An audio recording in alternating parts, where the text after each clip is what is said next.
माझ्या सर्व मैत्रिणींना माझा नमस्कार. तर मैत्रिणींनो, आज मी बनवणार आहे इन्स्टंट चकली. त्यासाठी आपल्याला इथे वाटण लागणार आहे. वाटणासाठी घेत आहे मी 4 ते 5 लसूण पाकळ्या, कढीपत्ता, सांबार, 7-8 मिरच्या आणि थोडंसं जिरं आणि गरम तेल थोडंसं मोहनासाठी. इथे मी घेत आहे 3 वाटी तांदळाचं पीठ,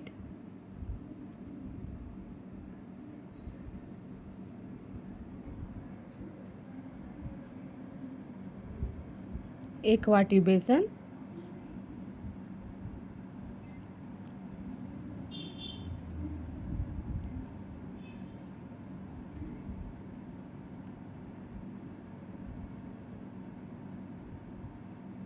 अर्धा चम्मच हळद,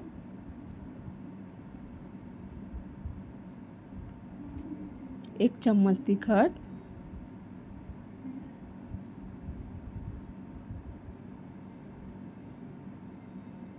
1 चम्मच मीठ तुम्ही तुमच्या आवडीनुसार टाकू शकता.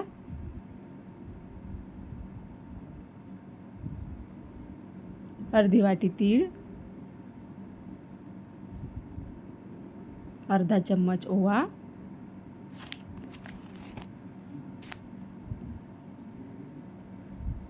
ओवा छान हातामध्ये कुस्करून घ्यायचं. आता टाकू याच्यामध्ये आपण वाटण आणि असं छान सरवत्याने मिक्स करून घ्यायचं. त्याच्यामध्ये आता आपण गरम तेल पण टाकून देऊ. छान असं सरवत्याने मिक्स केलं की छान सगळीकडे पसरले जातं.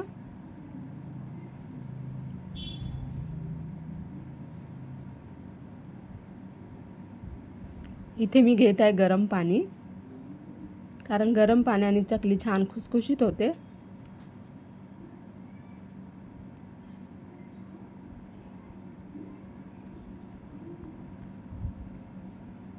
मैत्रिणींनो, माझ्या चॅनलला तुम्ही सबस्क्राईब नसेल केले तर सबस्क्राईब करायला विसरू नका.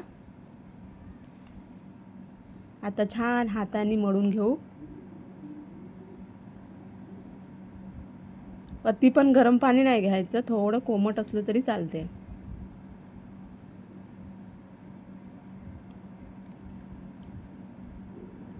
तरी हे पीठ मिक्स करायला मला 5 ते 10 मिनिटं लागले असेल.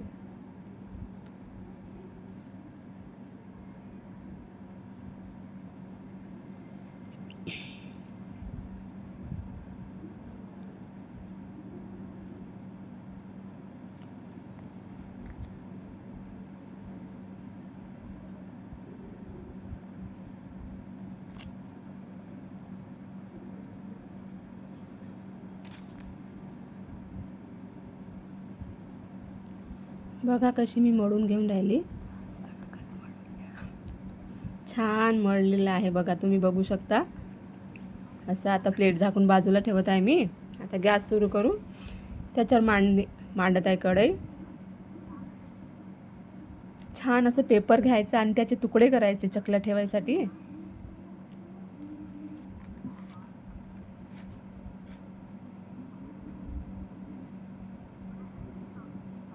पेपरवर चकली टाकली की छान गोल गोल होते. त्यासाठी मी इथे पेपरचा वापर करत आहे. तुम्ही तुमच्या पद्धतीने करू शकता. आता मी इथे बघा साच्यामध्ये भरत आहे पीठ आणि बघा कशी गोल गोल चकली पिळत आहे. शेवटचा जो असतो टोक त्याला छान असं चिपकवून द्यायचं चकलीला, नाहीतर तेलामध्ये तो सुटू शकतो. बघा अशा छान गोल गोल पिळायचा. सगळ्या चकल्या अशी मी बनवून घेते.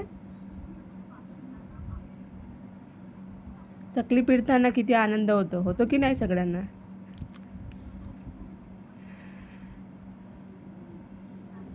असं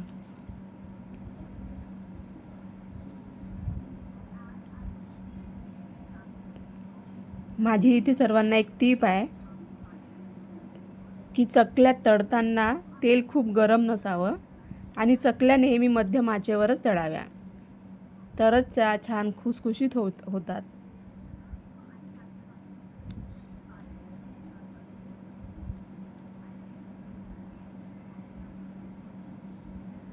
सगळ्या चकल्या आता मी तळून घेणार छानपैकी.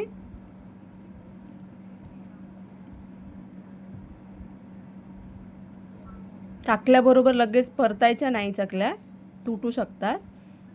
थोडीशी एक साईड छान झाली गोल्डन ब्राऊन, नंतर मग दुसरी साईड पलटवायची. बघा मी कशी पलटवत आहे. अशा गोल्डन ब्राऊन झाल्या की मग प्लेटामध्ये काढून घ्यायच्या.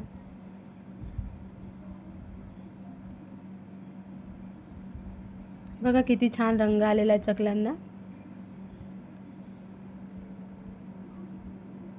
इथे मी सगळ्या चकल्या अशी तळून घेणार. माझी गॅस बघा तुम्ही मध्यम आचेवर ठेवलेली आहे.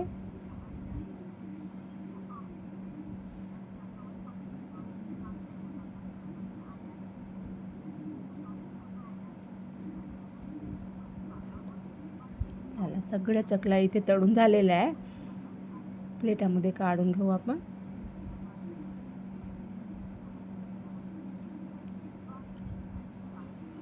मैत्रिणींनो, माझी ही रेसिपी तुम्हाला आवडली असेल तर लाईक, शेअर आणि सबस्क्राईब करायला विसरू नका. थँक्यू.